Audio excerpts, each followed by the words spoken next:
welcome to another episode of the Blackout Tips podcast. I'm your host, Rod, joined as always by my co-host, Karen. And we are ready to do some podcasting. Find us everywhere you find podcasts. I guess up front, still taking orders for posters. Shout out to the people that's emailing me. I already got y'all's emails and stuff. I'm going to be mailing that out this week.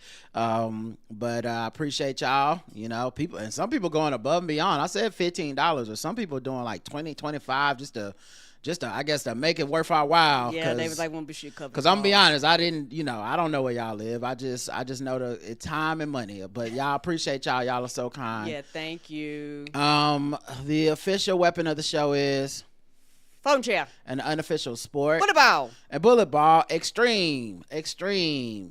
All right, let's get into the show. Karen, do you have any banter? I do. All right, well, let me get the banter music out. Boom. Do you have any banter? Talk to me.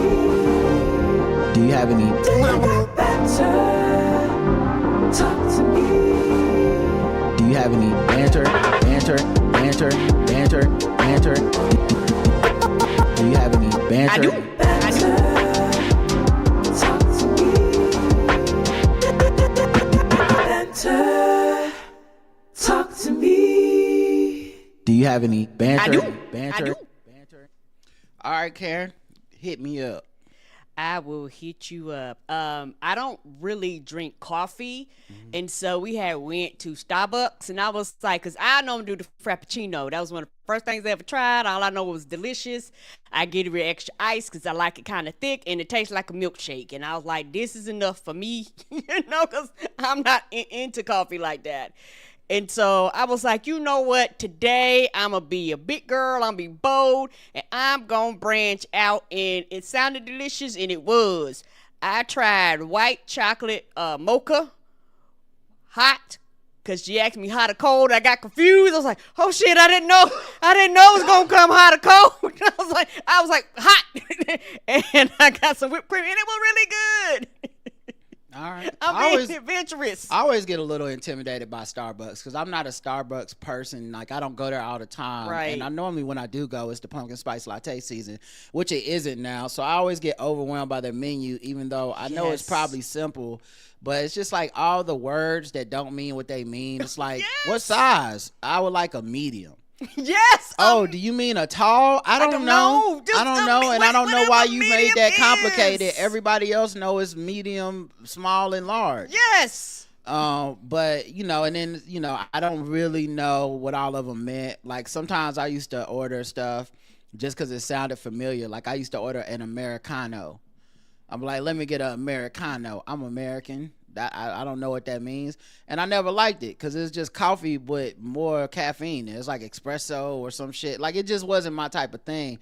And I do want something sweet with the the option of whipped cream and all that stuff. I'm not actually there to get like coffee, and because I feel like getting coffee in a Starbucks is a waste of Starbucks. Like people that just get like actual black coffee, like you could get that from anywhere. Yes, you can. If I'm gonna go there, if you do it at the house, I want a little sweat put into my drink. I want y'all to be back there hitting them sprays and making shit come out and stirring stuff and putting designs in it. Yeah. Yes, like I need that, And then half the time, like I get the whatever my fancy thing I ordered is, and I never know what it. I can never order the same thing twice because I don't know what I ordered last time. Nope.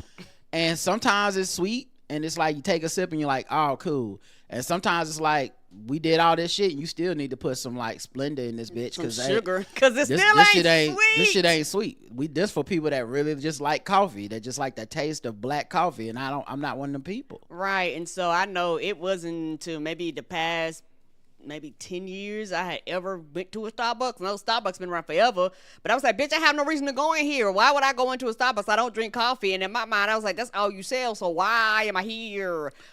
But for me, I like the lemon pound cake, which is absolutely delicious. I know you probably can get that anywhere else, but I really enjoy their lemon pound cake and icing. And I know I'm gonna get that in a strawberry frappuccino, and that's been as adventurous as I've been getting because I'm like, I don't want to order some shit and then it's nasty. But I was talking to some friends and I finally realized what bothered me about TikTok and why I never got into TikTok heavy. TikTok feels, it doesn't sound, but it feels like strippers talking politics. Like, that's how it feels to me.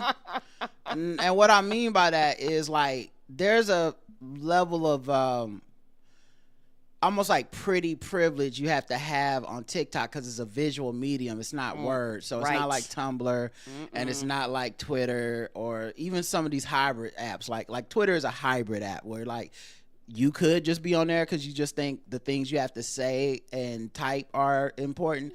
Or you could be on Twitter because you're like, I look good and I'm going to use it like Instagram, right? Agreed. Instagram's completely almost giving in to just like, it's about looks and pictures and how you look.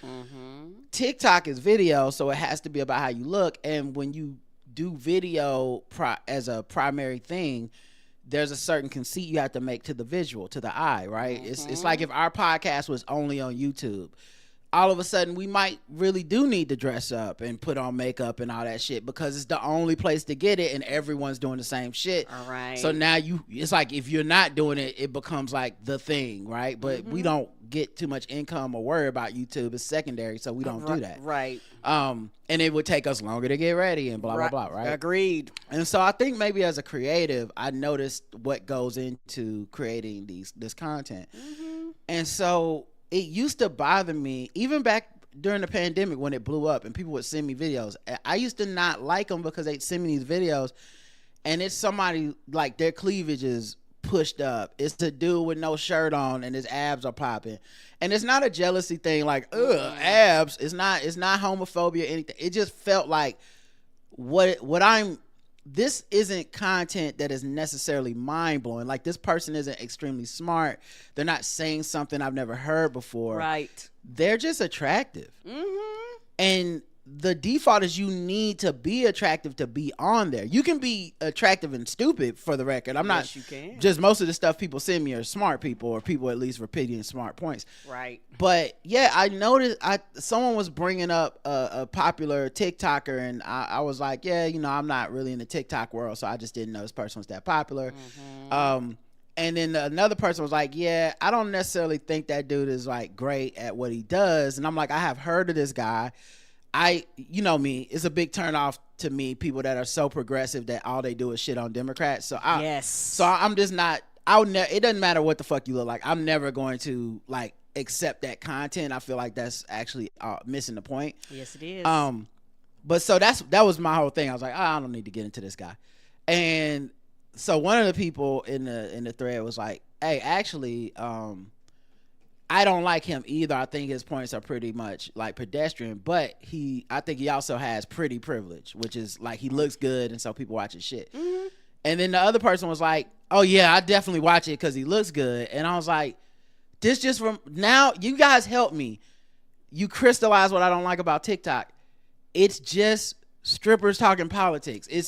You're just repeating back to me, but you need to look attractive. Like, I'm not saying these people are sex workers, but like you don't get to not be sexy on there and really blow up. It's very rare. It can happen, but it's very rare that organically something blows up because it's just like, this person just made a good point. Like they could have a mask on. They made a good point. They could be shrouded in shadow. The video could just actually be a video of a flower in a field and they're not even on the tape, but they made a good point and that's why we're sharing it. No, most of the time it's somebody, dolled up or that looks conventionally attractive or whatever, or accentuating the look in order to go viral. It's not as bad as it used to be, but when it first started, came out, even TikTok got in trouble for it. Like, people were mad at TikTok because they figured out through the algorithm and through people that work there, they actually officially said, like, we don't put fat people on the front page. We don't put like people that we don't find conventionally attractive by whatever the Chinese standard of TikTok was. Right. So we know that this is a factor in it. And people are visual in this medium. But it just, TikTok is basically strippers talking politics to me. And the point is, it's like, what, strippers can't talk politics? When you're in the strip club, you're not looking for Rachel Maddow. No, you're not. And that's okay. Because that's not the place for her. It's why looking at butts has never failed me. Okay? When I'm looking at butts on Instagram, I'm just there for what it's supposed to be there for. And I don't have to get confused and be like, do I really agree that with this point, or is this woman's ass big? I don't have to be confused. I'm just like, oh, I'm just here for the ass, ma'am.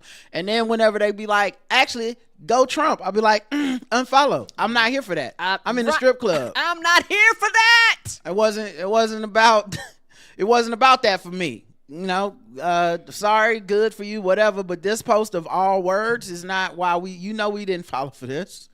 You knew when you put that ass in the avatar what we was clicking on. Now you don't have to try to play games. So yeah, that's what I had to say. No, I mean, and also you're making me think about just the structure and the way TikTok is. It was actually designed to push and promote products. We use it for something different in America, and like, that's also part of the problem to why, they're gonna do pretty people regardless, but that may be also part of the issue too, is like we morphed it into something that it initially was not designed for. You mean TikTok? Yes. That's a great point, because TikTok is essentially to sell you shit. Yes, so the people have to be pretty. They're like, hey, well, before you even get to pretty, right, it's to sell you shit. Yes. So the purpose is to sell you shit. Mm-hmm. A product. That's what it's used for in China. It's country of origin. Mm-hmm. We repurposed it into social media. Yes. Where we're now selling ourselves as the content creator, who also low key sells products, right? Low key in a lot of these cases. But yeah, it's just I remember when the TikTok, and I think this is also why a lot of people struggle to take talent off of TikTok and put it into other mediums. You see what I'm saying? Mm-hmm. So like, if the judgment of who goes viral is such a visual judgment and not a talent-based judgment, right, then you're just looking for an attractive person who's lip-syncing Trump. You're not looking for who's doing the best impression of Trump. Let's go put this attractive person on TV, because that's why we watch the TikTok of them.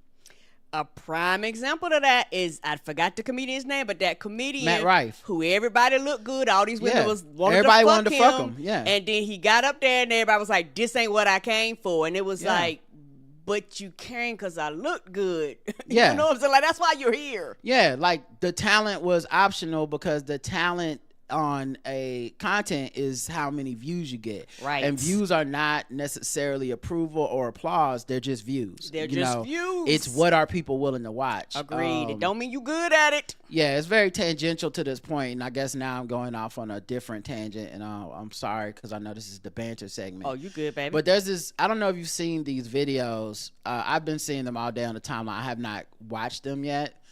So I guess we can take a look at one of these together as a family. Okay, because I don't know. There's these videos going around of all of these. It's like this guy named Sam Cedar. I'm not familiar with Sam Cedar, and I don't mean that in a shady way. I just am not familiar with him, meaning like I literally just heard of him today. But apparently he's like a somewhat like a liberal person that, I don't know if he does podcast or like what his, I guess I could wiki this guy real quick. But this is my first introduction to him. He's an actor, liberal politician, liberal political commentator and media host. Okay. I don't know what he's acted in or whatever, but he did a video called something like Sam Cedar debates 20 Trump supporters or something. Is that dude that sit in the chair and talk with everybody? So there's been multiple versions of this. Okay. I think the first one was a conservative doing it, and he went to like college campuses and he would talk to liberal college students, quote unquote, and debate them. And honestly, that was the first, and like when I saw that, I was just like, oh yeah, I'm out on these. I don't want to see these. And it's not about who won the debate. It's not about, I literally have never hit play on those. And it's not even a boycott or like some sort of moral like dogma where I'm like, I refuse. I really just think there's nothing good that can come of it. No, and you're not really having a conversation or trying, like, it's stupid to me. Like, I'm not gonna lie, I look at it, I go, okay, this whole concept is dumb. Now, why you say that? Oh, that whole concept? Because you're basically doing prove me wrong, tell me I'm wrong, and everybody raises their hand and they come and they talk to you. I'm like, why are we doing like what is the purpose? What is the point? It's like, you do this, you put it out there. who's going to benefit. I mean, because you're going to benefit, like you, the person, are going to benefit. But I'm talking about like the masses. Who's going to be more educated from this? Who's actually going to benefit from this? Who's going to learn from it? Like I see these clips and I go, this actually serves no purpose other than to either make the person the person that's asking the questions be smart and everybody else looks stupid, or either the person in the chair looks stupid and everybody else looks smart. Other than that, what is the purpose of this video? Yeah, I wonder, because I imagine that to themselves they're saying we're having a conversation. And these are the conversations people say we can't have. I'm talking directly to these people. I'm getting away from social media. I'm getting away from the internet. And we're going to film real conversations with people, and we're going to see where they're coming from. And like I said, I didn't watch these videos, so they could have really been great conversations. But every clip that came on my timeline, it was always like, this person looks dumb. And I think what's really disturbing is if you look at the reaction to them, right-wing people online are saying that Sam Cedar looks dumb. Left-wing people are saying that the Trump supporters look dumb. I already know which way I'm going to be leaning. I don't even got to hit play. But the fact that no one's going, my mind was changed. No one's saying I learned something. No one's saying like, oh, okay. I think that's more educational than the actual video, whatever this video is going to be, just because that's how siloed we are. When you have your own information and your own facts, nothing can shake that. It doesn't matter if this guy presents a different alternative to you. He won't change your mind. Because the value in what your side believes, the value is actually in not changing your mind on the Republican side. It's why people find it so frustrating to be like, well, look at what's happening to the economy. You guys happy now? You fucked everything up. And they're waiting for these Republicans. It's only been, what, 2 months? A month? They're waiting for Republicans to come out and be like, hey, it's been 6 weeks and I thought Trump was going to do this. And I'm sure there are some. Yeah, I've seen a few stories. That's why they get news articles on them. But in general, that ain't going to happen, because part of their value system is that I will never change my mind. Right. And part of their echo chamber is when it comes to facts, they have their own set of facts that is backed up by Fox News. And if it don't come from Fox News, they don't want to hear it. Agreed. And I think one of the miscalculations people make is that they think that these conservatives watch Fox News and they 100% believe every word out their mouths. I don't think that's happening, only because I don't think it's possible, because they contradict themselves just like Trump contradicts himself constantly. So you can't believe everything they say all the time. That's a level of stupidity I can't apply to anybody, just because if a person says blank and then they say the opposite of blank the next day, those two things can't exist at the same time. So what I assume is what they don't want to hear, they just go whatever, or the things they do agree about, he's very consistent on, and they stick with that. But watching the Fox News lie on Democrats and liberals and Americans and impartial people in our Justice Department, all this, what that does, I think, is inform these people who are Trump supporters, Fox News. Oh, yeah, we tell some over-exaggerated truths and some lies about the other side, and that's what they do to us. And that psychologically, I think, works on them, because when they're presented with different information that's like, no, Trump's policies will crash the economy, they think, no, I watched Fox News and they said Biden's policies will crash the economy. And it didn't. So clearly, people just be talking about the economy and they don't know what the fuck they talking about. And it's like, it managed to trick yourself, right? You like, cause then it's just like, well, no, both sides say that.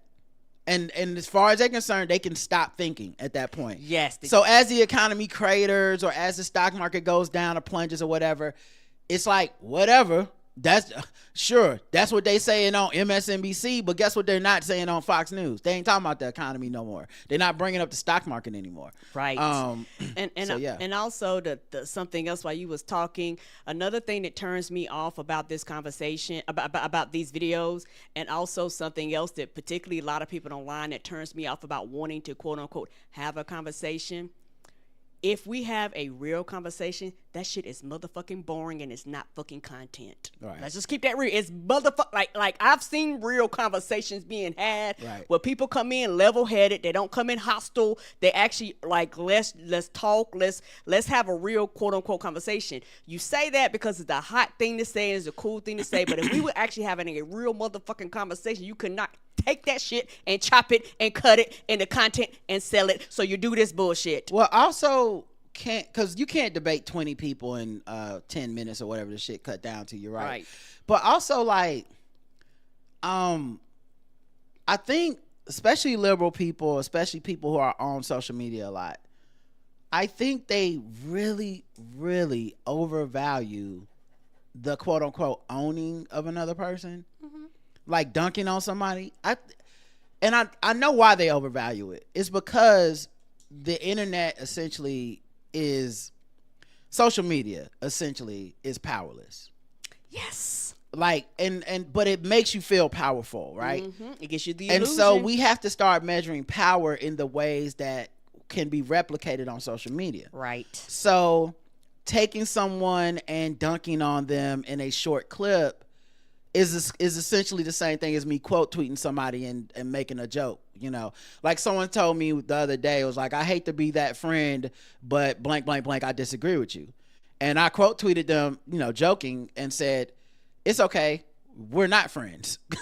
You know, like, usually I hate to be that friend. I don't know you, stranger. We're not friends, and you're not hurting my feelings because you disagree with me. It's totally fine. Right, it's okay. Let's move on. And they replied like, fair enough. And I'm like, yeah, like, and I mean, hopefully they didn't take it too offensive, but like that, like, I wasn't trying to offend them, but like, nigga, we're not friends, and that's okay. This is the internet. I didn't expect 100% agreement. But the point being, like, that's really the best use of the internet is shit like that. Like, hey, you know, whatever the joke is, right? So I think our offline stuff starts to imitate that. It does. And it starts being like, this is the best use because it is good content. But I don't know who needs to hear, like Romy says in the chat, it proves these people can't argue their points. Who do you know amongst us thought they were that wasn't true already? Like, who did this video enlighten? It didn't enlighten you, it confirmed your biases already. It didn't teach you anything about these people. Nobody went, I'm shocked. When people say nonsensical things about Trump, they cannot back it up with facts. We knew that. We didn't need a video to make us know that. Sending this video to somebody isn't going to wake them up or shake anything. All right, I'll play the video now, but it really did make me think about that. So here's one clip, and like I said, this is my first time seeing it. I'm talking about Trump's rescission of these orders. If you received a tax cut as an employer, wouldn't you hire a person of color? Dude, if you could pay them less? Listen, we're talking about government agencies that do not get tax cuts. They don't. Government agencies. They don't. No. Yes, they do. They absolutely do. I'm talking about every private and public sector gets tax cuts when you hire a person of color.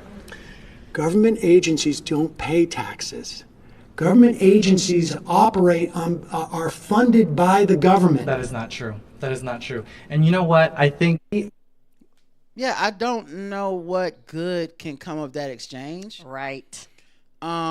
And you know, it does kind of feel like that, you know, like that thing I'm saying about TikTok where it's like, what is this? It's content. It's content. Like, it's not really useful for anything. It's not really elevating anything. It's not really changing anything, but it is a thing you can watch for 10 minutes and go, man, these Trump supporters are stupid. But you thought that before you hit play. Yes, you did. The only content that would really make a difference or matter would be if you watched it and you were like, I actually was on Trump's side, or I actually thought higher of Trump supporters. And then I watched this video and I came away thinking, oh no, I think Trump supporters are bad. And they'll use the fact that people are saying this is bad for them. They use it as a badge of honor. It then becomes good for them on their side. Like, look how mad the liberals are that we are saying the government is funded by what does it say? The government is getting tax cuts from the government for the tax dollars that are funding the government. Like, it doesn't make sense, but it doesn't have to. They're just the anger and the confusion of Sam Cedar is enough. So it just, anyway, that was a huge tangent, and I'm sorry, but go ahead. What did you want to do? Any more banter? I can, up to you. Yeah, go ahead. Do one more. No problem. Oh, I am proud of my chopstick skills. I have came a long way. Because normally, with me and Chopsticks, we can't be friends. Because, child, I'll be dropping that shit in my clothes, on the floor. It be everywhere, but in my mouth. So, I've gotten more accustomed to it. And I can pick up stuff more steady. I'm still not perfect, though. But I am a lot better than I used to be, and I'm proud of myself. I'm not picking it up and it ain't shaking or barely holding on to it. I'm like, oh shit, I could pick up the whole shoe mine now. Yeah, I mean, it's kind of interesting because I think a lot of snobby people judge folks for not being able to use chopsticks, especially with sushi. But, you know, once I watched a couple documentaries on sushi, and they were like, actually, using chopsticks that's not how we do it. We just eat with our hands. And that's how you eat. And so I haven't ever like judged you or anything, because I'm like, shit, that's closer to how you're supposed to do it than I'm doing it with these chopsticks. I like using the chopsticks because I've gotten good at it. I do like when they like, would you like a fork? And I'd be like, nope.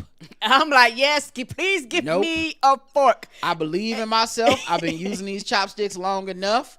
And I do not have to use a fork unless it's like the only time I need to use a fork is if it's what do you call it, rice. Like when it's rice, I just think people that eat chopsticks, that use chopsticks to eat rice, either they're just way better at chopsticks than me, or they're pretentious. Because it's not, at that point, it's not that I can't grab a kernel of rice. Of course I can. I just ain't eating rice of fucking 3 kernels at a time. Like I prefer to eat my rice spoonfuls in my mouth. And a lot of times the rice is sticky, so if it's sticky, but it's not always sticky. No, people give me rice when it's just fried rice and shit. I mean chopsticks when it's fried rice. No, I want fucking a spoon, homie. Like that's crazy. That don't make sense. I don't need to prove anything that bad, but yeah, you have gotten better with your chopsticks. Yeah, and I'm very proud of you. And I've always been a hand, like a texture person with my hand, so that's another reason why I just like to. I just feel like I don't know why, it just feels very dirty to me. Oh. To touch my sushi with my hands, unless I've like washed my hands before eating, I'm not touching. I'd rather use the chopsticks. Like, okay. It's like I wouldn't reach into a bowl of rice with my hands and just scoop it up. Like I've been touching all kinds of shit on the way to the restaurant. I don't like, I don't know where my hands have been at this point. That's why I haven't done it. I'm just like, I don't know. And I mean, it's my hands. I should know, but I don't know.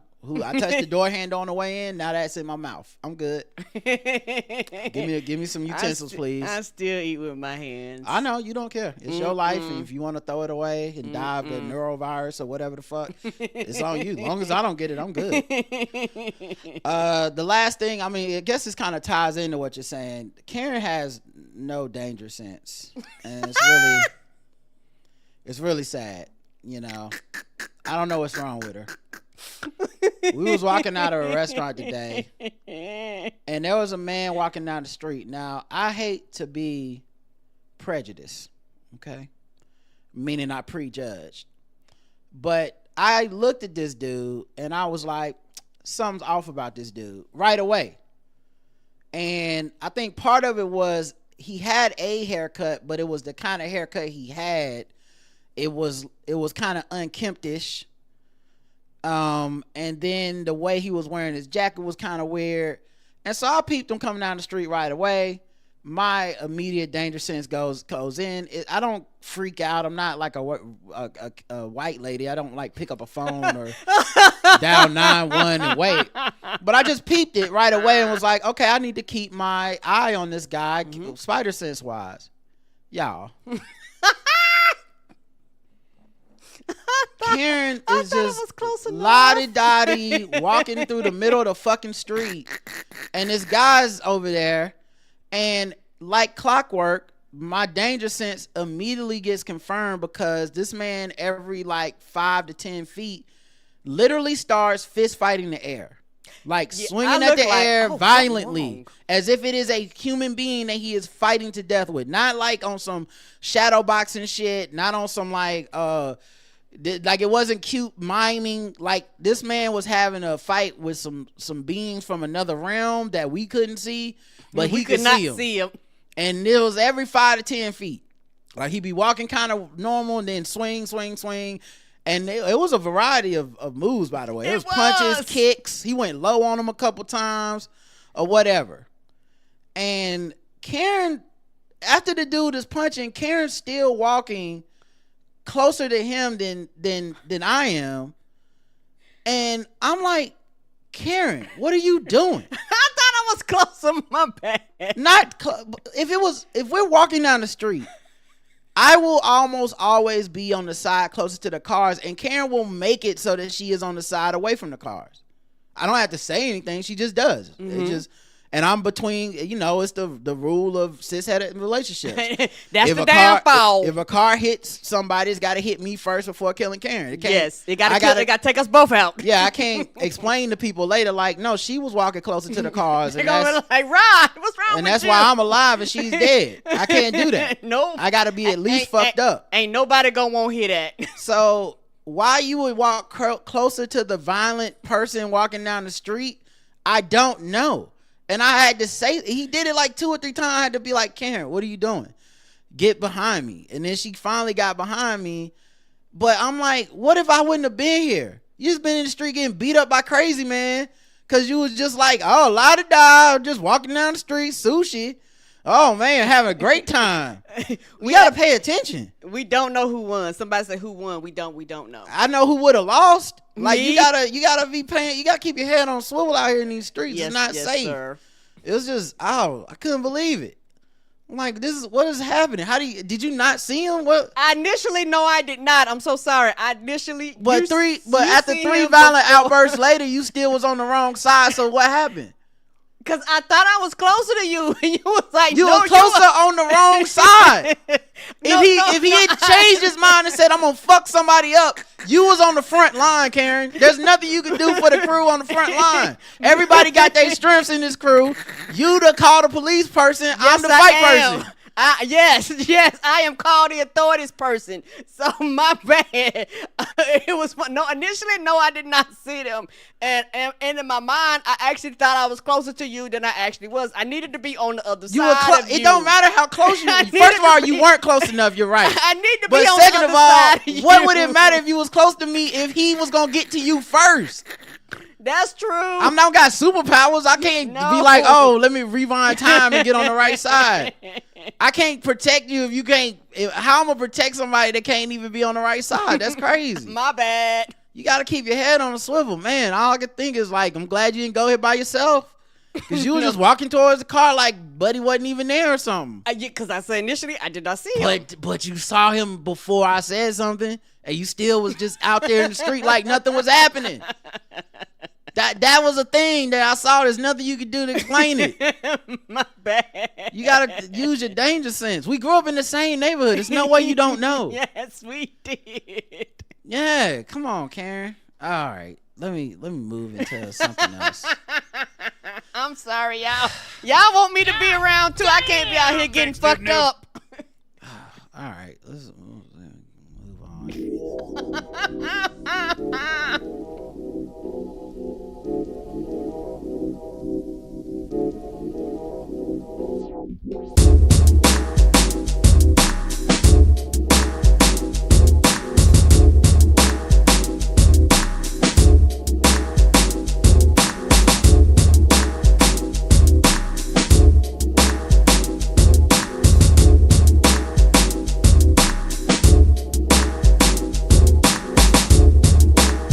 All right, politics till we get mad. Let's see. USDA cancels food purchasing for schools and food banks. It was $1 billion that they canceled. The Agriculture Department has axed 2 programs that gave schools and food banks money to buy food from local farmers and ranchers, halting more than $1 billion in federal spending. what I think is interesting about this is that a big part of the RFK health shit was like, I'm gonna get the kids to eat better and eat stuff. And I don't see how this is going to help the school's nutrition by axing programs that got them local farm and ranch food. Mm-hmm. And there's also an attack on free and reduced lunch. Yeah. And shit like that. Like, you know, it's an attack on a lot of shit, because the food we eat matters, and you need people inspecting these foods. All these outbreaks and all this shit, they're gonna make it where they don't report shit, so people just gonna be buying shit, don't even know it's a fucking recall on it. Like, that's not gonna be good. Roughly $660 million that schools and child care facilities were counting on to purchase food from nearby farms through local food for schools cooperative agreement program in 2025 has been canceled. State officials were notified Friday of the decision to end the program for this year. More than 40 states had signed agreements to participate in previous years. The local food purchase assistance cooperative agreement program, which supports food banks and other feeding organizations, has also been cut. The USDA notified states that it was unfreezing funds for existing LFPA agreements, but did not plan to carry out a second round of funding for the fiscal year 2025. Yeah, and also food banks. Like, that shit matters. A lot of people depend on these food banks, particularly when you have, like, these natural disasters and all that stuff. And, you know, with everything going up and people losing their jobs and shit like this, people depend on this. And that's why when people go, just go to the church. No, bitch, you need, the community is the community entirety. It's not just fucking churches. And, you know, just leaning and depending on everybody else. We have to be a collective. It's also the government job to protect its people. And with Donald Trump and them in office, the government's job right now is not to protect the people, strip everything down from the people, and tell everybody that they're on their own. In a statement, the USDA spokesperson confirmed that funding previously announced last October is no longer available, and those agreements will be terminated following 60-day notification. If the funding was announced last October, that was under Biden. Yes.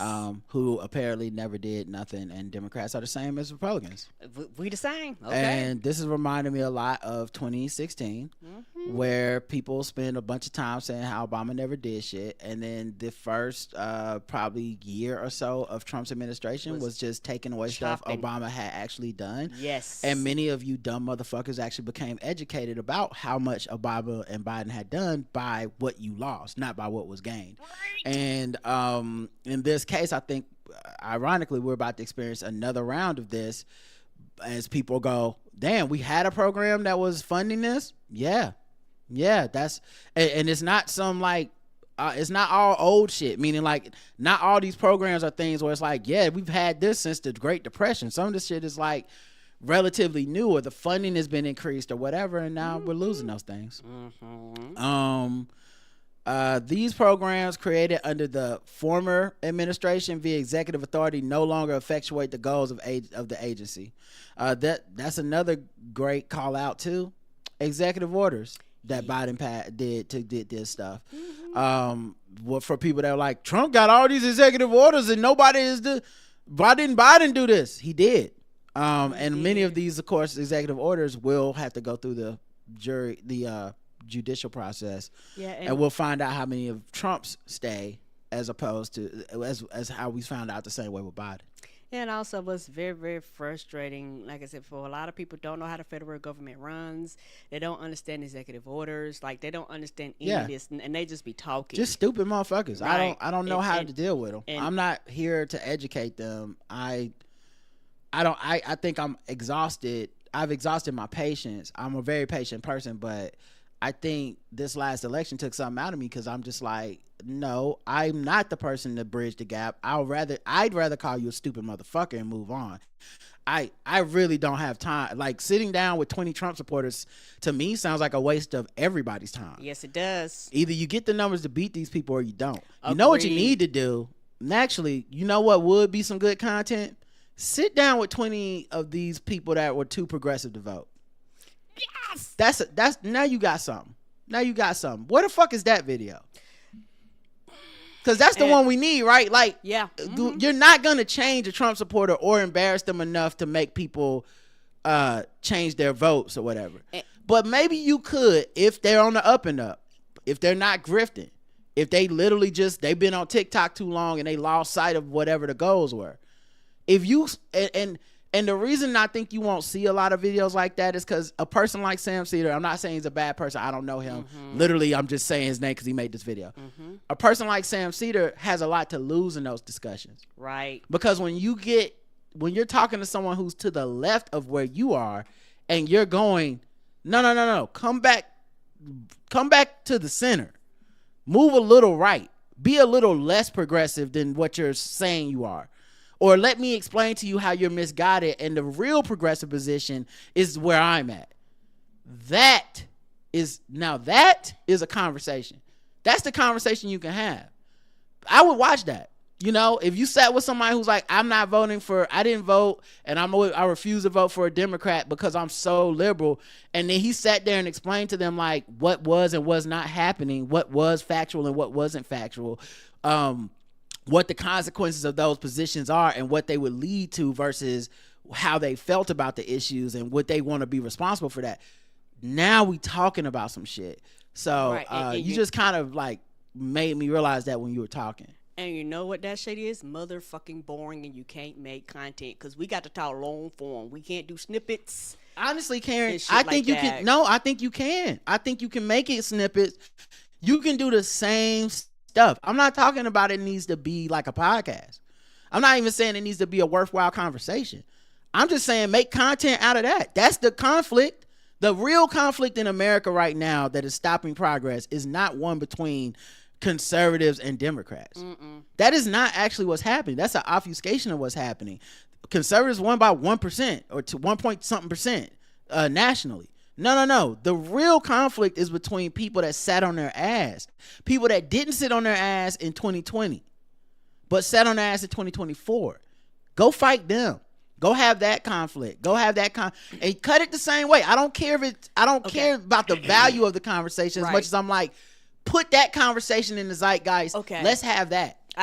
Okay, from that perspective, I see, because that's actually, I'm with you. That's what the fight needs to be. I agree. The fight doesn't need to be Democrat and Republican. The fight needs to be left and lefter and extreme left. As what I told my friends on the chat today, I'm like, it's easy, like, because everyone's watching these videos, and here's the thing about everybody watching those videos. They're watching those videos and it's easy for us to see because we're not over there to be like, these Trump supporters are fucking brainwashed. They won't accept facts. It doesn't even make sense how that dude thinks the government works, right? And we all agree. No matter how progressive you are or not progressive or even centrist, if you just believe in facts, you agree that guy is out to lunch. How are you going to get a fucking tax cut when you're funded by taxes? It just doesn't make sense, right? Okay. But TikTok, super left progressive shit is just as much the Russian propaganda, your own facts, your own silo of information as that Trump supporter shit. You know, it's just as much of that, like, I exist in a value system where only these facts matter and I refuse to engage with people that don't accept that on the way in. Agreed. That's have a talk with those people.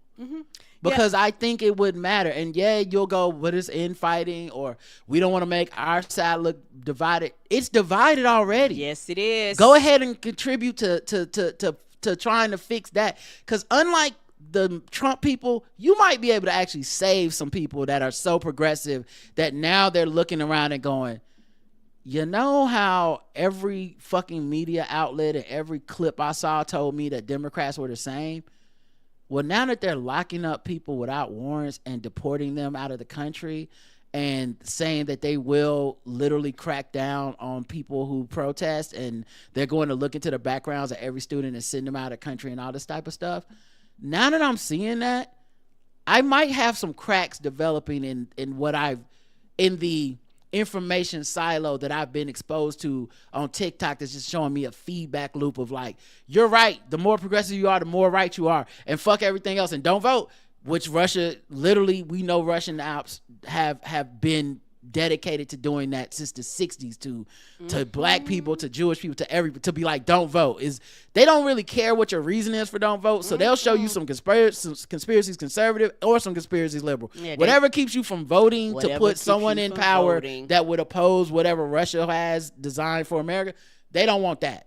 And so I would like to see somebody do that work, because I really think that's important work that isn't being done and might have some actual values that we won't see from this Trump shit. Yeah, and also now would be a time, and maybe because they only pop up every 4 years, I would like for them to do this with all these goddamn undecided voters. Like, all jokes aside, like now is since we having all the debates and want to have all the conversations and want to put, where is all these goddamn undecided voters? I feel a little differently about the undecideds than the super progressive people. Undecideds, I think me and you both agree, we don't believe that they're undecided. Agreed. So I don't want them to get the spotlight. They get too much already. I want to talk to the people that said, I am so liberal, I will let this country become conservative. Yeah. I want to talk to them. I want to see what they have to say for themselves. Mm-hmm. And I think it should be a continuing series, because things are going to only get worse under Trump. Yes, it is. And there has to be a breaking point if people decide they would like their country back. And the only way to keep a temperature on that, right, the thermostat on that, is those conversations. Mm-hmm. That should be the series. I could give a fuck about a Trump supporter. Right. I could give a fuck about going out to some conservative who's already like lost to us, who thinks like, fluoride in the drinking water is blah, blah, blah. Hey, man, we can't talk with them. But you can talk with these people that go, like, how much more valuable would it be if you took one of these, like, super progressive people who was like, Democrats, do something. And you sat down with them and said, what would you like to see them do? Right. And then as they went through the things they would like to see, you point out either A, it's being done, B, why it can't be done, or C, why it should be done. Those three options. And I didn't say anything dismissive. I didn't go cause shut the fuck up. But that would be valuable, because maybe I agree with there that. could be some stuff I don't know. Like maybe there is a thing Democrats could be doing that I don't know about, that if you sat down with one of these people and they explained it instead of being snarky and mean, right, we might learn something. But if it is something that is already being done or something that can't be done, that is valuable information, and no fucking liberal or progressive or left of center person in this country that makes content wants to take on that burden of being like, I'm going to do the work of letting you know they can't do that. Right. Because nobody wants, like, it's easier to get the clicks and the retweets. No matter, I've seen so many people that you have to do the work and be researched. I've seen so many people that I think are smarter than that succumb to the dopamine of having a retweet. It's that I saw so many. High. Yeah, it's a high, right? But I saw so many people that will say shit like, here's a picture of the Democrats holding up signs. Here's a picture of the Democrats with the kente cloth on. Goddamn, these fucking stupid Democrats. I hate them. And retweet, like, favorite, all this shit. What I would like to hear from you exactly what they can do and what should be done. Because if they sit there and they do nothing, you get mad. If they hold up signs, you get mad. If they get kicked out, you get mad. If they fucking make TikTok videos, you get mad. And you're always mad at them. Let's have that talk. That's a valuable talk. Yes, it is. Trump claims boycotting Tesla is illegal, defends Elon Musk against the radical left. He also parked a bunch of Teslas in front of the White House in a show of support. It's not illegal to protest. Mm-hmm. Mm-hmm. But he gonna try to make it illegal. So you got the White House looking like a fucking used car lot. Really, it's really just like being an influencer. Mm-hmm. Like that's what this president is, essentially. A grifting influencer. Department of Education staff has been told that the offices will be closed on Wednesday for security reasons. They had till 6 p.m. to get out of the building.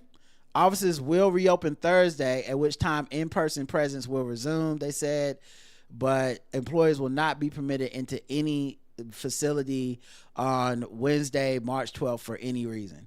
Mm-hmm. They would do some shit. They gonna fuck some shit up. I don't know what the fuck is going to happen. That feels like a weird way to run a government. It seems weird that no one had any heads up. Nothing was planned nor prepared. Yeah, they getting ready to get in, and it's getting ready to be wild. Who knows what the fuck they gonna do? Yeah. Fuck around, the whole site might be down. Well, we know that they want to take down the Department of Education completely. They want to get rid of it. It's been like a thing that has been on the Republican agenda for a while. So I think a lot of people, I know they already had a memo leak where they want to cut about 50% of the workforce of the Department of Education. Yeah, they want it underfunded. They want it understaffed. They literally want to run it down. And the thing is, probably, and I'm just guesstimating, I do not know when I put this number out, probably 90 to 95% of most American children at some period of time in their life, most go through the regular ass school system. They don't go through the private. Their parents don't pay. They just go through the regular ass K through 12 fucking school system. Most people do. Right. So, let's see. Tony Hinchcliffe, the comedian that called Puerto Rico island of trash or whatever, he's getting a Netflix deal. So, knew that would happen. Trump administration puts U.S. civic freedoms in crisis, and they have now landed on the Civicus Monitor watch list, which is a watch list, I guess, throughout the world that sees who the fuck is fucking up with some civil rights. And they said these are unprecedented threats to civic freedoms under Donald Trump's administration, which is why they've been added to the list. We can maybe put on a lot of lists. They gonna be them lists they put out where they be like inhumane and all that shit. We get ready to be on all them goddamn lists. You give it long enough. Yep. Just gonna happen. All right. Stephen A. Smith says he wants to run, and then The Guardian wrote, Democrats are reeling. Is Stephen A. Smith the way back to the White House? Written by David Smith in Washington. If you don't get out my face. This is silly to me. Yes, it is, and ridiculous, and I'm not taking that seriously. This is silly, and I think this is what happens when you just like content. Yes. I really just think this is what happened. Like, this is our media being led by social media. Instead this is not of you doing your job. Stephen A. Smith is not a serious person.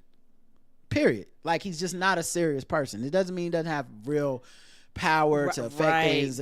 I'm sure he thinks he's a serious person. What he does is farcical. He's for our amusement. Entertainment, yes. Yeah, he's an entertainer. And he's very fucking great at being an entertainer. He's good at it. But he has no business being in any political discussion. Even as he himself will be like, listen, I didn't say I was going to run, but 2% of people, that says the Democrats are terrible. Right. But the point is, you don't need to be running. You're not a serious person. It would only say that the country is even worse off than we thought if you were able to be a president in America. Agreed.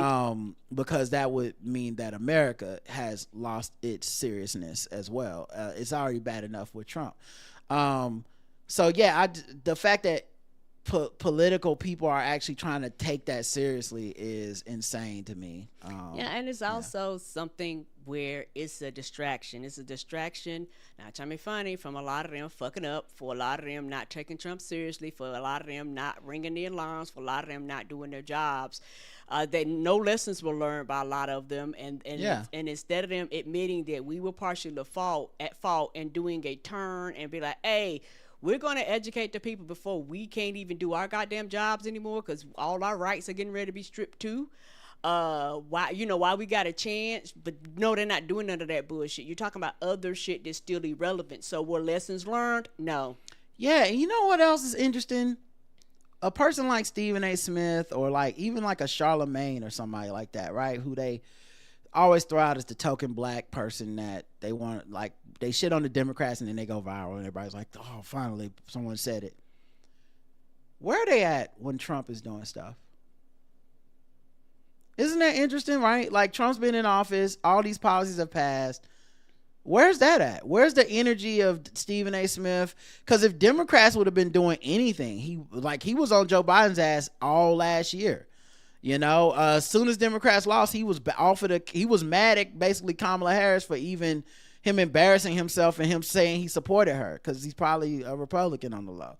So like, where are you at when the Department of Education is having stuff happen to it? Where are you at when $1 billion is being taken out of the money that goes to schools to buy local produce and shit?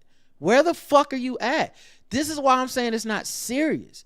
You're not serious if you're pitching a candidate who doesn't even talk politics. He's talking about LeBron James bitching him out of the game because he's not going to talk about an actual political thing. So why did you dedicate in? You know what?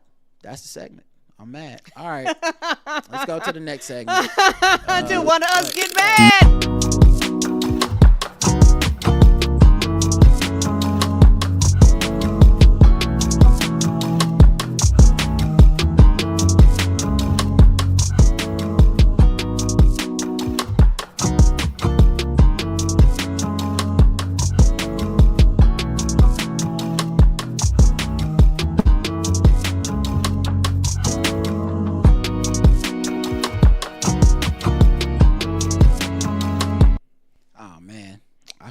Tiger Woods got hurt.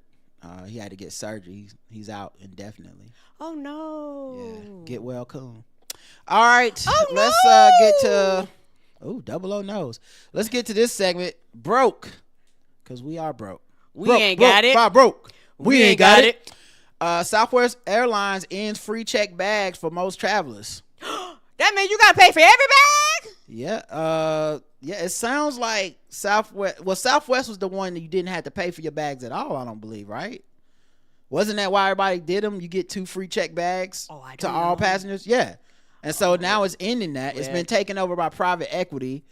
Them private equity funds, y'all, them niggas come in and they fuck shit up. They be like, nope, cut it. So you can get on that Rapid Rewards A-List Preferred membership or Business Select fare, and you can still get 2 free check bags. Of course, you're not paying a premium, so is it really free?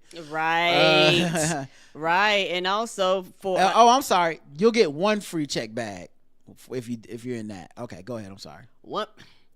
Child is also one of them things. That shit better fit in the book bag. You better put it on the up high. Did they take them out too and be like, fuck it, we all bags but pocketbooks? No, they didn't say that. A-list members and select customers will receive 1 free check bag, while Rapid Reward credit card members will receive a credit for 1 check bag. All other passengers will now have to pay for their first and second check bags, with weight and size restrictions still in place. The move is part of a broader strategy to boost Canada. So, yeah, they say we ain't got it. It's going to be interesting to see if people continue to fly them. Oh, I mean, at that point, it becomes a like, why? Then I might as well get these Delta miles. Yeah, because for a lot of people. Then I might as well treat myself. What's the point? I seen people saying that online. They was like, well, then I'm going to go ahead and go United or whoever, because they was like, y'all are just like everybody else now. There's nothing that makes you special anymore. Yeah. So, going to be interesting. Mm-hmm. Are they going to add... Are they one of the ones that don't have first class seating? Like, is they one of the ones where it's just like everybody get in where you fit in? Where you fit in, yeah. Because I think they just recently maybe had like assigned seats and shit. Yeah, they changing it up. They changing up on y'all. That is gonna be interesting. Hooters reportedly headed to bankruptcy, financial woes, prompt restructuring plans. I bet they were bought by one of these people. Yep, acquisition by Nord Bay Capital and Tri-Artisan Capital Advisors. So yeah, this is that private equity again, because I mean, honestly, I can't even imagine that there's any world where Hooters, the business concept, is actually losing money. Say that again. Our whole thing is titties. What are we doing here? It's titties and shitty food and overpriced beer. There's no way that actually lost money. You guys came in and filed Chapter 11. You're going to sell it off for parts. Yes. And then you're going to somehow bring it from the ashes. Bring it back. And it'll be back 2 years from now. It'll be like, Hooters has returned. But really, you guys just took all the value out of the business. And when it does return, titties going to be smaller. The shorts going to be down to the knees. It's going to be whack. It's not going to be the same. Right. And when they bring the shit back, it's never as good. Never. It's like, some you can eat Red Lobster. Like, wait, what? Yeah, some you can eat shrimp. I'm like, that's not what was promised. That's not what was promised. That's not what made y'all famous. It was all you can eat Right. shrimp. It's like, okay, well, now it's some you can eat shrimp. You can have a handful. Everybody get a handful of shrimp. Okay, what's the problem? This is a big one, especially for me and Karen, because y'all know how we get down. NYC bodegas are selling bacon, egg, and cheese with egg substitute amid egg shortage. Oh, shit now. Oh, son. Gonna be some lot of upset people in NYC. Dead ass? They gonna be like, bitch, I want real eggs. What is this? I feel bad for the bodega people that's getting ready to get cussed out them deep ass accents. You dead ass with this shorty? Right. You know they ain't, you know some of them gonna try to sneak it in there, or they gonna be like half real egg, half substitute. People gonna be like, my eggs don't taste right. Word to mother, I can't believe it. Yeah, a lot of Timberlands gonna be stumping. You're right. Yeah. Nah, the gods and the earths, they deserve better than this. I don't even know if that's New York. That's really more 5%. And them sandwiches is absolutely excellent. Chad, give me some egg substitute. I want my eggs done. Not DONE. DUN. I can't believe this, man. We're down bad. We are down. When the bodegas start this, we is down really bad. Fake eggs. What's next? Fake cheese. Well, the American cheese is not real cheese. Yeah, American cheese is We not all real know that. cheese. The rest But of them, yeah. what is but going no. turkey bacon? What's next? Gonna be salt, pepper, water? Oh yeah, what are y'all doing? What are y'all doing up there? Po This is things. disgusting. I feel so bad for these people. Po things. At least get a good sandwich before the mayor had a police cart you off. A Plantega, a plant-based food access project focused on bringing products to bodegas throughout the city, partnered with the brand to offer some relief. So this is how they get in selling. They gonna be selling these motherfucking plant-based egg substitutes. They trying to get a foot in the door. Like, you know, real eggs cost a lot of money. It's like, right, because that's what people want to eat. That's what they want They don't to want eat. plant eggs. No one's ever seen a plant birth an egg, not even an eggplant. and the eggplant is something edible. Right. So my thing is, what is this? Where did it come from? And basically, is it going to be what, a liquid egg? I mean, it's going to be fake egg substitute. You've seen egg substitute Yeah, it's before. going to be tofu egg. Get out of here. New York, some local stores have resorted to selling Lucy eggs sold individually. I said a joke about we were that a bullshit. couple weeks ago, and I guess it's real. Mm-hmm. Loose eggs. Mm-hmm. All right, man. But I will sell you too. Let me get 2 eggs. It's like borrowing an egg from a neighbor. Yeah, they was like, I can't afford a dozen. I'm ready for a movie, The Purge 5, and then it's just about people waiting till the purge to steal their neighbor's eggs. Steal they eggs. Let me get 12. Let me get it. I saw him bring a dozen eggs in. He don't know that the purge is tonight. I'm gonna get them. I'm making an omelet tonight somehow. But yeah, the eggs, no eggs. Joanne Fabrics and Crafts going out of business, closing all its stores. That's sad. That place been around a very, very long time. And if you're into like crafts and things like that, this was literally the only place to go. Because them and I think all the Michaels went out of business, or the Michaels are limited. So I'll just say, like, if you're into crafting or sewing and that type of thing across the country, where do you go other than online? Because, you know, these were the places, because I know here they had this big old place in Gastonia called Joanne's. Like, it was huge, like off of 85. Me and your mama used to go years ago, and you could buy like almost any fabric, any color underneath the moon, and they did classes, so sewing machines, you know, arts and crafts, and it closed down. Like, it had been there forever. And so that place closed down, and now you have these places closed down. So if you are like into this, and not, I'm gonna keep it real, because of the pandemic, a lot of people gonna get back to doing basic shit. A lot of people gonna be like, oh bitch, let me learn how to sew, let me learn how to do this stuff. Well, where are you gonna go when all the local things have kind of shut down? Well, I think you kind of fell for it. They kind of got you there. It's another private equity grab. Yeah, GA Group is the financial services that they recently they auctioned off the business, and then this group got it, and of course they close it down, file Chapter 11, suck all the value out of the business, and then reopen it or whatever later. So I don't, like, once again, I don't know that these companies aren't profitable. Private equity doesn't do that type of profit.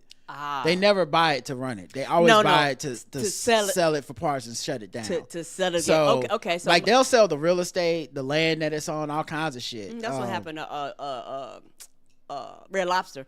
So yeah, and also my bad. So Michael's is still open. I know a lot of the I Michaels was gonna around say us I drive closed. by. I park at a Michael's every day. Okay. That I go walking. Like, Michael's definitely open and people be in it. I bet people be in Joann's too. And the reason I think they be in those businesses is because there's not a lot of variety or places to go. So if you want to make a vision board, it ain't but so many places you could go. Ain't that the truth to get So one? everybody that make a vision board, you going to see Michael at some point. At some point, you're gonna see Michael or Joanne. One of the two. Yeah. You gonna get a hold of them. And I think too. This goes back to one of the other sections we covered before. I hate to bring politics into this. Okay. If we would have put the people in office that were competent and could do their jobs, somebody in the federal government would start investigating all these people buying all these shits and like taking these companies and tanking them. Somebody would have been like, why do y'all keep doing this? Like, why do we have these companies? Well, it's not illegal. It's not illegal. So, like, what would the government do? It's like, maybe, it's really hard, but I was like, maybe because it's like y'all buying them and then y'all bringing them back. It's like, well, if they're profitable, I don't understand this. You're able to do that unless they're going to change the law. I don't see anybody like crusading about getting politicians to do something about this. And also it's one of those things where, and you don't have to change it, but just make some types of rules tighter. Like, I don't know. In my mind, it's like something. So just do something. Yeah, I'm assuming so. No, we don't. That's not allowed on our podcast. But it's not really do something. It's something fishy happening here with all these equity firms just coming in and just buying shit. Like, in my mind, I'm like, y'all keep doing this. That, like, in my mind, like, there's something behind this that I'm not making the connection, because it doesn't make sense.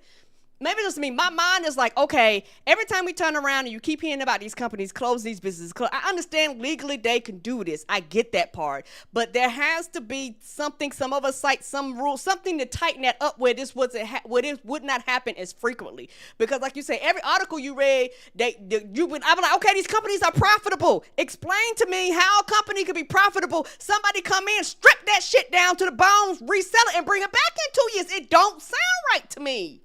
You know what? Yeah, you're right. Maybe they should have like at least investigate it. That's all I'm asking. Yeah. Like I mean, because it's not illegal what they're doing, but that doesn't mean you can't look into the regulations of that industry and be like, we have a problem. People are taking these legacy IPs and brands. Right. They're fake shutting them down. The IPs aren't actually need to be filed in Chapter 11.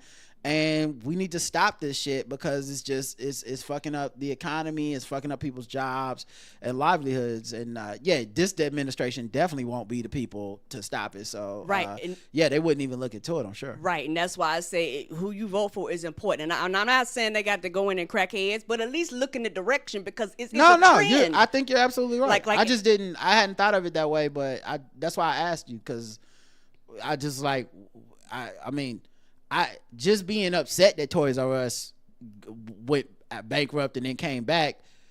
To me, that doesn't mean much. But but once you get to the financial malfeasance of it, this is a trend, and you should have. And I know they're just doing some tricks with accounting, but like, there should be, maybe we need to requalify what it means to be a not profitable business. Right. So you can't just do shit like this and then profit off of the sale of everything and then turn around and then just take the brand and redo it again, from the ground up. Right. And like I said, and because, it's something kind of beyond my scope, I was like, something don't sound right. Like, I can't put my finger on it. You don't have to keep explaining. I'm with you. I agree. And you changed my mind. And matter of fact, this is a perfect time. Because people always say you don't change my mind and that you just here to agree with everything I say, and we don't have any back and forth or anything like that. Right? That's one of the biggest critiques of the show. But it is, ain't it? But it happens all the time because we're having conversation that one of us changes each other's mind. But I feel like we need a demarcation so that people know Rod's mind was changed, so they won't say that stuff. Right. So maybe Rod change his mind music. Oh shit! Music. We might need that. Rod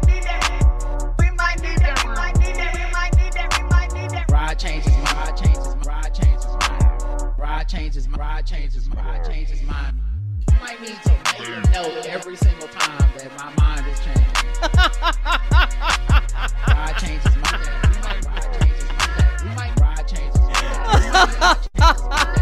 Rod changes mind. Rod changes mind. Rod changes mind. We might need to make a note every single time my mind is changed. It's not the Rod monologue every week. Oh shit! New shit! Yeah. And that was earned too. Like I've had that beat for a while, but I didn't want to just fake it for the show. Sometimes my mind has changed because it happens because we're human beings that talk every day. Right, and thank you for kind of making me kind of go into more detail because it's like I kind of had an idea, but that kind of made me go a little deeper to. I just wanted to understand. I think once you start explaining, I was like, yeah, I see exactly what you mean.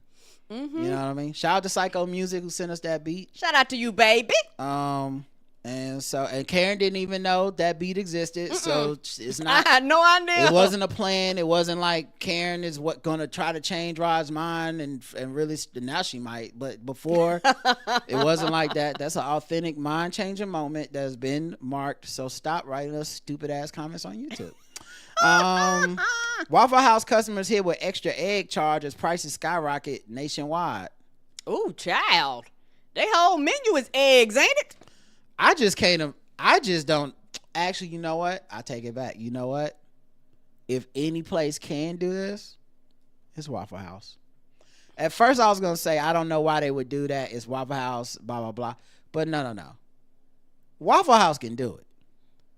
These other places, you might want to leave them eggs the same price. Cracker Barrel, leave it the same price. Yeah. Waffle House, I'm not throwing hands with a buddy with a cigarette in his mouth working the grill because he was like, eggs extra 79 cents. I'm going to just pay the 79 cents. I'm just going to pay the upcharge. I'm either going to not get it is. I'm either not getting eggs or I'm leaving.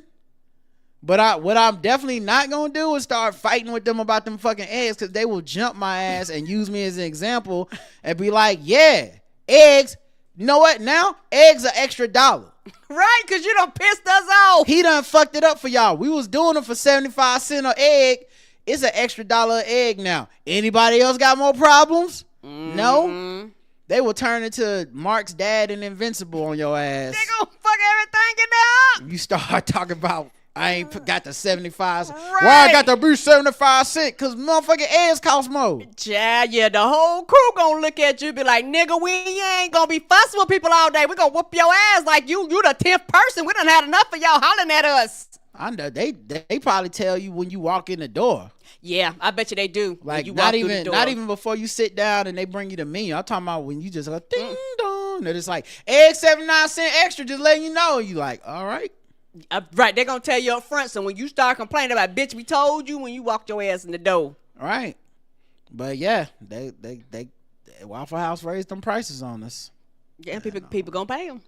All right, last one. There's so many of these, and they're only gonna get more, guys, throughout the years. Amazon has scrapped the try before you buy for Prime members. So try before you buy, I believe, was a service where you could try on clothes, shoes, and accessories at home and then be like, oh, I'll take the money out my account. I'm going to keep it or just return them and go, I don't want them. Yeah, they already have, they got programs. They don't got that no more? Oh. They dropped it. This is the end of that shit. You buy the shit now, you break it, you bought it. You can still get free returns, but they taking the money out before they put that shit in a box and send it to your house. Yeah, they must have had problems with people or something happened. Or they could just be like, we don't want to do this shit no more.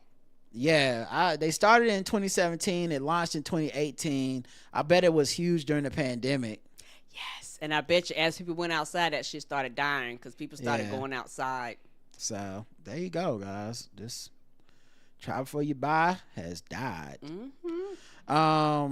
Let's move into some guess the race. And then we'll start wrapping up here. Where's my guess the race music? There we go. What time is it?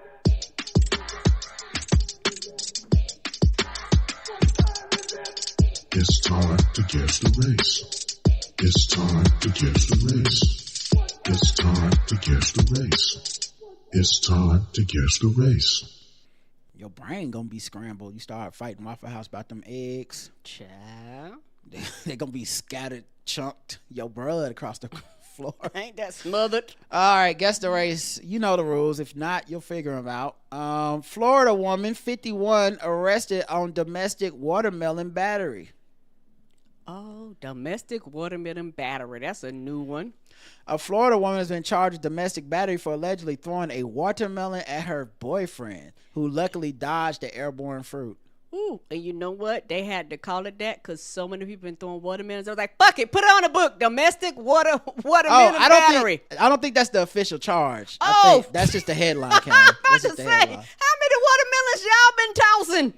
What I think is interesting is, have you ever thrown a fucking watermelon? Them bitches is heavy. That's what I'm about to say. They even heavy a as little, shit. even a little watermelon is heavier than a basketball. Yeah, it is. Like, you got to have some velocity behind that shit. You could really fuck somebody. She kind of lucky. She might kind of murder charge that hit him. Yes, because then they hit you and it bust seeds everywhere. Child, Yeah. take out a knife. Gallagher was using a sledgehammer for a reason. Them shits ain't no delicate fruit. No, it's not. During a verbal confrontation Sunday evening, Shelley Hardwick, 51, allegedly picked up a whole watermelon and threw it in the direction of the victim. So it wasn't even it wasn't like y'all had been 8 or 4th.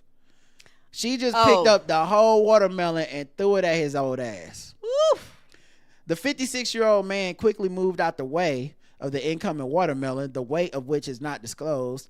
Hardwick told cops she threw the watermelon only out of frustration, but denied tossing it in his direction. We don't believe you. And 56, you probably could have took him out. You fuck somebody else. You could take out a grown-ass man in the prime of his life if you throw a watermelon hard enough. It's a watermelon. I ain't trying to tell you, him in the face of the head, you could take a kneecap out. Yeah. Unless you like Harry Belafonte or some shit. Man, watermelon's hard as shit. You are dying. Unless you work down at the port where they fucking throw the watermelons off the boat. Your ass is dead, man. You was gone. Throw a fucking watermelon at an unsuspected person. Right, they don't know it's coming. Like, you, even if I knew it was coming, you was like, hey man, catch this watermelon. I'll be like, man, just hand it to me. What's wrong with you? Please hand it to me. So watermelon, are you stupid? You trying to hurt me? Upon arrival at the pair's residence, a motel in Dunedin, a Gulf Coast city.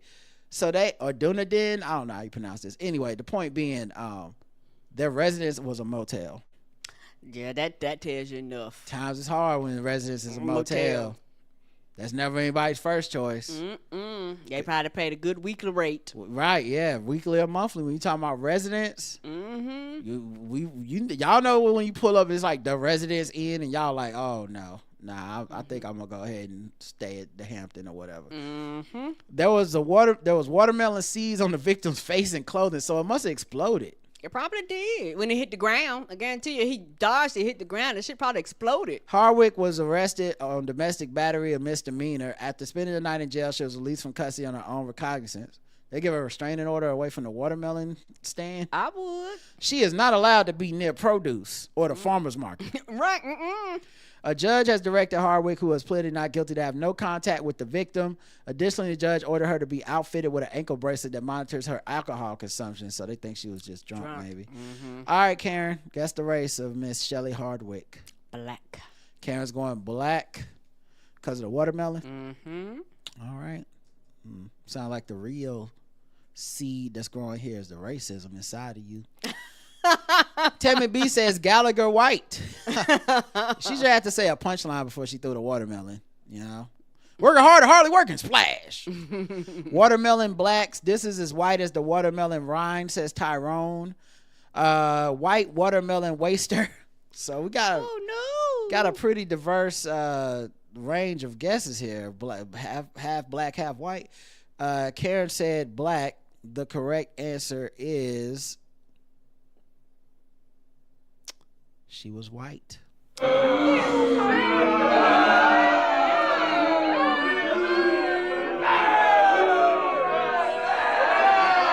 Some of you got it right. Oh no! Just the word white, just the word watermelon made you go black. That's crazy. That might be your most racist guess the race. That's why you got a 10 in racism on the poster. Only thing that would have made that better is chicken. Yeah, when you gotta see the poster, you go, right. You gave Karen a 9 for sizzle. That's why she got a 9. Cause that's just racist. There's nothing. She didn't deduce anything. She didn't listen to anything after the headline said watermelon. She's like black. I did not. I checked out. I'm so sorry. It's okay. Let's go to the next one. Cops say a robber swallowed $770,000 in diamonds. Diamonds. Yeah. I know his insides is all cut up. Diamonds are forever. Hopefully put them in a bag first. A Texas man posing as a representative of an NBA player stole a diamond jewelry about $770,000 worth from Tiffany & Co. store, according to cops who arrested the suspect after he swallowed several solitaire earrings. Investigators allege that Jason Gilder, 32. Jathan Gilder, 32. Appeared late last month at a Tiffany store in the Mall of Millennia in Orlando, Florida, claiming he was there to negotiate purchase on behalf of an unnamed Orlando Magic player. I think it's funny they say he appeared late last month at the store. He appeared like he just like a Dracula, like a puff of smoke came up and he was just there. I want to see the diamonds. Gilder was escorted to a private viewing room where he was shown $587,000 diamond ring and 2 sets of diamond earrings worth $609,000 and $160,000. While discussing the purchase and a wire transfer with Tiffany's sales associate, Gilder allegedly jumped out of his seat, grabbed the jewelry, and bolted for the door. Gilder fought with a male employee as he sought to leave the VIP room by violently pushing and pulling the doors open. During the scuffle, the worker succeeded in knocking the diamond ring out of his hand before the suspect gets the doors open enough to escape, running through Tiffany & Co. and around staff attempting to stop him. Using the store and mall surveillance video, a network of public safety cameras, and license plate readers, police identified the 2024 Mitsubishi Highlander as the suspected getaway vehicle. About 6 hours after the robbery, the rented SUV was pulled over, and it was as it was taking the fast route back to Texas, cops allege. Gilder, who was alone in the vehicle, swallowed several items as he was being taken into custody. Okay, if I buy these items after the trial, I get a discount, right? Because they've been through this man's digestive system. Yeah, they're gonna be like, nigga, we're gonna wait till you poop this out. Yeah, because like at that point, to get the objects back, like it's now the watch from Pulp Fiction, and I'm not paying full price. It's definitely not $609,000 anymore. No, it's not. Like, come on. They said he was taken into custody. They did a scan that revealed his stomach contained foreign objects that investigators believe to be the purloined jewelry. These foreign objects will need to be collected by cops after they pass through his system. A search of the Mitsubishi yielded a host of incriminating evidence, including the clothes worn by the robber and Tiffany price tags that exactly matched the items taken in the robbery. Additionally, the Tiffany worker who fought with the thief picked him out of a police lineup. While in custody at a county lockup, Gilder reportedly spontaneously asked Jealous, am I going to be charged with what's in my stomach? So he's not a smart criminal. This wasn't Ocean's 12. This is Ocean's number 2. Oh, that was good. That one was good. I'm going to give myself the sound. Ocean's number 2. That's why I get paid the big bucks, guys.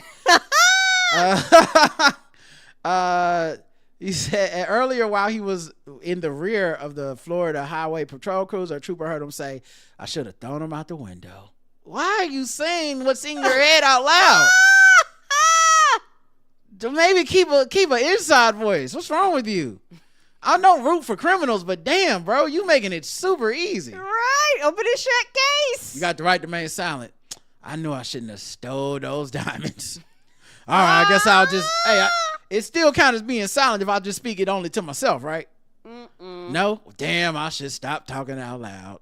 They gonna find out about the other crimes. Did I commit it? A check of his lengthy rap sheet revealed that he was arrested in 2022 for a near-identical robbery theft. So you haven't perfected this plan, sir. This seems to be your MO, and you've never gotten away with it. Never gotten away with He it. did the same thing at another Tiffany in Houston, where he lives. So he did get better. He's like, now I'm going to drive to Orlando. And that's how. See, the problem last time was I lived up the street. But see, if I go to a whole nother state, how they gonna find me? What, they got cameras everywhere? All right, it's a fucking jewelry store. Of course they do. It's cameras on the inside of that bitch, the outside of that bitch, outside of the mall, up and down the hallways. See, last time I drove my own car. This time, I'm a rent a car. They never gonna catch me. Because how you gonna find out who rented the car? They don't keep records of that shit. They don't keep records. When I gave them my license, filled out the paperwork, paid for it with my credit card. Told them I wanted their insurance. When I did that, charges. I didn't see anyone writing anything down. They just had a tablet out and they said, take the car. He has also been charged with numerous other jewelry heists, from $133,340 theft at a Houston business to a pawn shop smash and grab. Charged with a pair of felonies, he's being held without bail in Orange County Jail. He is also subject of dozens of outstanding warrants in Colorado. Jesus. All right, Karen. Guess the race of Mr. Jathan Gilder. I'm gonna go black. All right. That pause was overdue. That was a late pregnancy. That was 12 months. My brain. They had to induce on that pregnant pause. My brain, though, because that first name, I was like, that sounds like a nigga name. All right. He got money up the ass black. He was an open and shit case black. Oh, no. Thaith's a gay black scammer man. Extra points for homophobia. I don't know. Is he gay? I don't know. I mean, is it homophobic if you right? Jathan Black, the correct, everyone said black. The correct answer is black.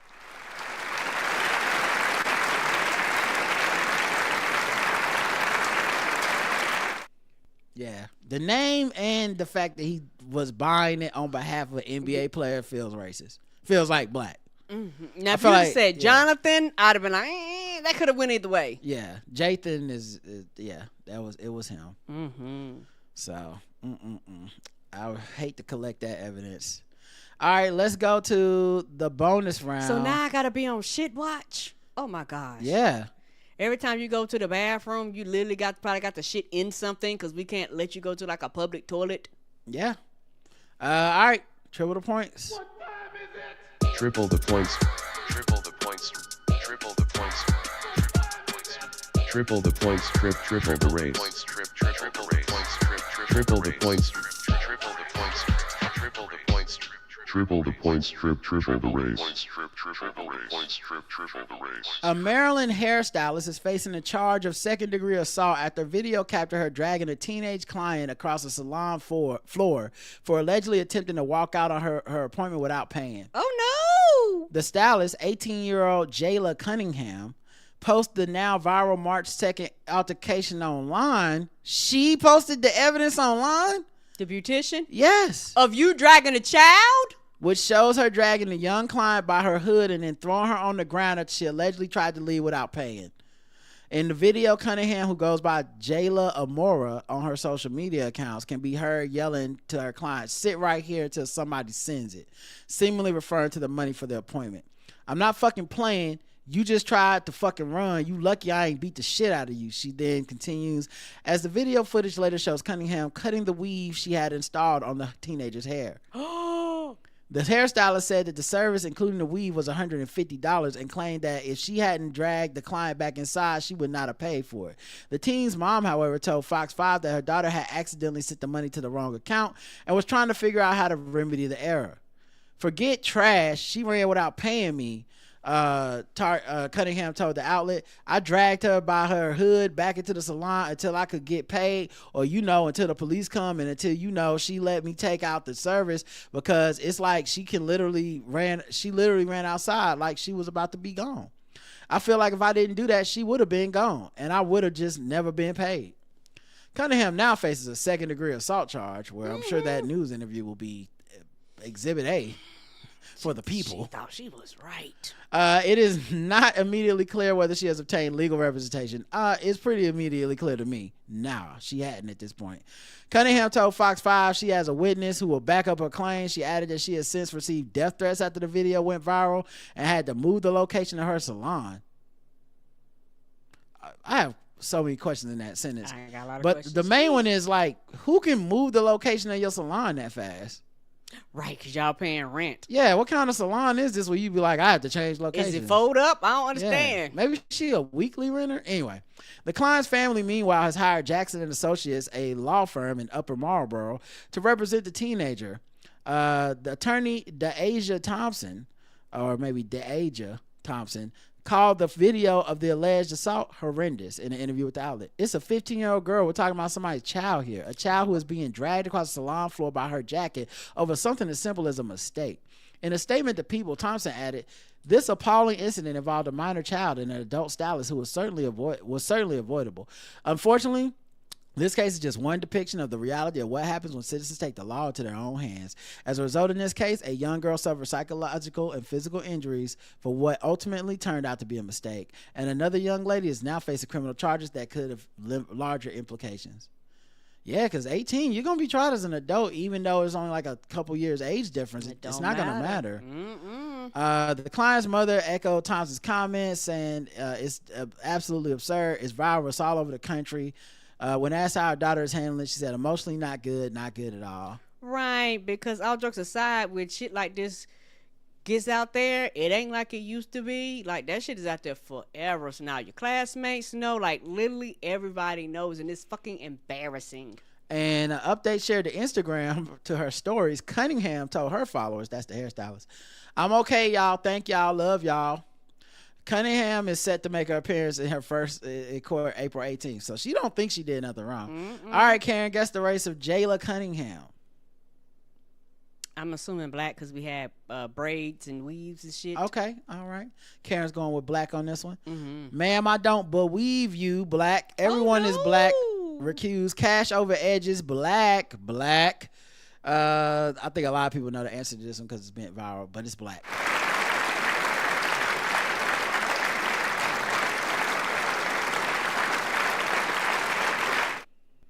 Yeah, that's sad. Right. Instead of being like, call your mama or somebody Right. and have them give me my money, baby. And now she's probably tender-headed to prison. Oh, no! Let's get to the last thing. Sorry, ratchetness.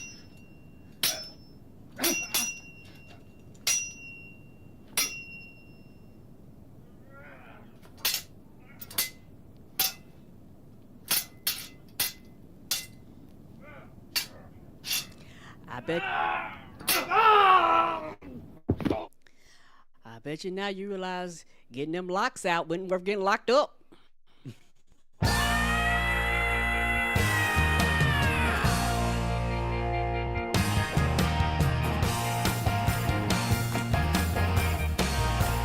You got it. All right. Thank you. No problem. I got you. Let's see what we got for this one. Swordwood and oh, they took the fucking. I gotta pay for this. I'm not giving y'all money for this. I'm sorry. Let's go to the next one. What is this one? TSA stops passenger trying to board a flight with a samurai sword. I'm glad. At least we still got enough for them people for now. Right, yeah. Yeah, That's I gonna be can't the next imagine thing. people gonna be on the planes and people gonna be fucking them up in the sky and they gonna be like, why? Because it's only 8 of us in the whole damn airport. Of course things are gonna slip through.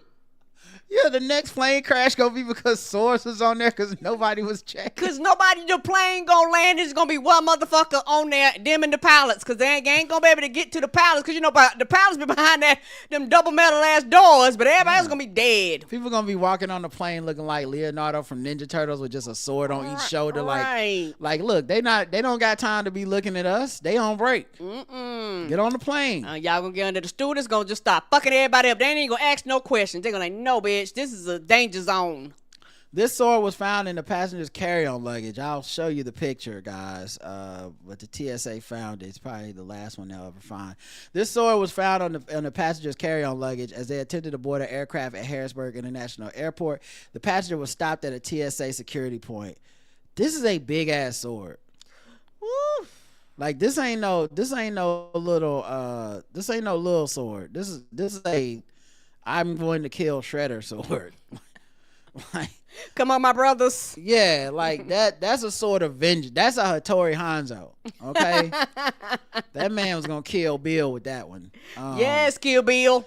But yeah, so they found it. Lisa Farbstein, a TSA spokesperson, posted the reminder Tuesday, along with a photo of the TSA agent holding the weapon, saying, "Don't be bringing swords on planes; it's not legal. If you own a sword, please do not bring it at a TSA security checkpoint." Is a thing that should never have to be said Ever. So yeah, it just feels like that. I don't even think you should have to put sword on the list of things you can't bring on a plane. I think if you don't understand swords can't be brought on planes, you just don't get to fly. No, Like if I had a pop quiz and was like, name an object that can't be on a plane, is it A, a sword, B, a laptop, C, shoes, D, hat, and you went shoes, you can't fly. It's obviously a sword. Like then you take the bus. Take other modes of transportation. Take a boat. Get on the train with J.L. Covan and sit across from him and talk someone to death with your sword. That's what you do now. That is exactly what you do. There's no Highlanders in the skies, motherfuckers. Leave the swords at home. All right, y'all. That's it. Thanks for listening. We'll be back. Possibly, definitely Saturday, maybe tomorrow. We'll see. Till next time. I love you. I love you too. Mwah. Bye, everybody. Have a good rest.